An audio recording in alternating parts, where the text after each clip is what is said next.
యత్కించిత్ క్రియతే కర్మ సదా సుకృత దుష్కృతం తన్మే శివ పదస్తస్యా రుద్రక్షపయ శంకర. మొత్తం చేసి నీ యందు మనస్సు పెట్టి నేను చేసినటువంటి పనుల్లో తెలుసో తెలియకో మంచి చెడు రెండూ జరుగుంటాయి. ఏది చేసినా వాటి నువ్వే క్షమించి అనుగ్రహించవయ్యా, నాకు కర్మక్షయం కలిగించు అంటే మోక్షార్థే ప్రార్థిస్తున్నాడు చిట్ట చివరికి.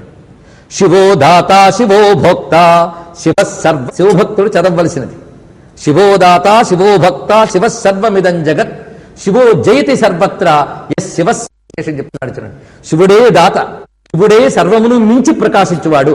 ఆఖరికి నేను అనబడే చైతన్యం కూడా శివుడే అన్నాడు. ఇక్కడ మీరు జాగ్రత్తగా పరిశీలించినట్లయితే ఇదే రహస్యాన్ని శ్రీనాథ మహాకవి కాశీఖండంలో అగస్త్యుడు శివపూజ చేసిన తర్వాత ఏం చేస్తున్నాడని వర్ణిస్తూ ఒక పద్యం రచించాడు. అంటే శ్రీనాథుడికి సంప్రదాయం అంత బాగా తెలుసో చూడండి. శివారాధన చేసిన వెంటనే ఎవరైనా సరే ఈ శ్లోకం చదువుకోవాలి.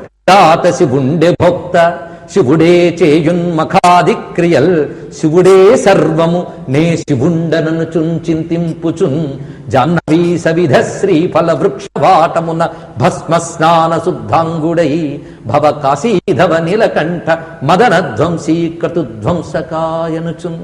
అలా ఉన్నట్టండి ఆయన.